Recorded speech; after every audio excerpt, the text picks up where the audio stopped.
Alam po yan. But, validate namin.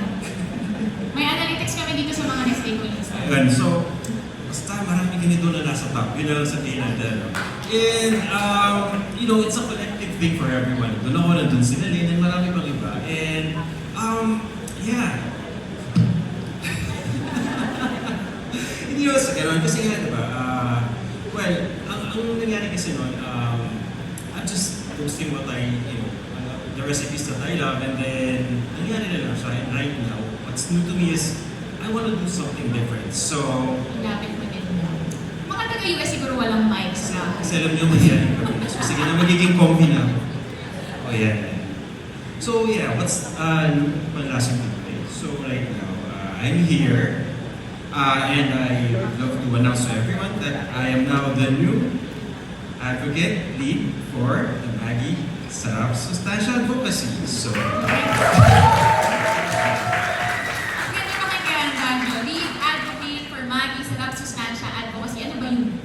well, naniniwala kasi ang bali na karapatan ng bawat Pilipino na kumain ng masarap, masustansya, at abot kayang pagkain. So, that's the simple definition of it, no? Kumbaga, ginagawa natin yung pagkain yun, di ba uso yung farm to table? So, ito, ibang setting naman, garden to table lifestyle.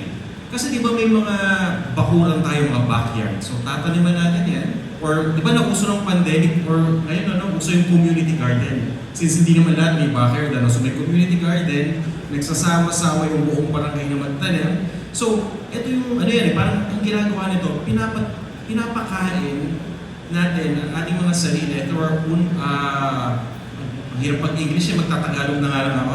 So yun, pinapakain natin yung ating mga sarili nating gulay na tinanim, na alam naman natin nutritious pa, di ba? So, dito na pumapasok yung advocacy na yun. And ang tanong, ano yung role ni Panlasang Pinoy dyan? Siyempre kasi, di ba, pag sinabi natin nutritious food, hindi naman ibig sabihin yung delicious na yun. Di ba? Karaniwan niya kapag gulay, parang ayaw kainin, di ba? So, dyan tayo papasok.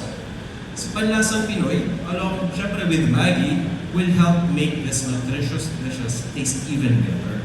So, yun yun. Thank you so much, Bano. Pinadalimin mo ako kasi ikaw na nagtanong sa sarili mo. Ayan. But thank you kasi talagang problems yun ng mga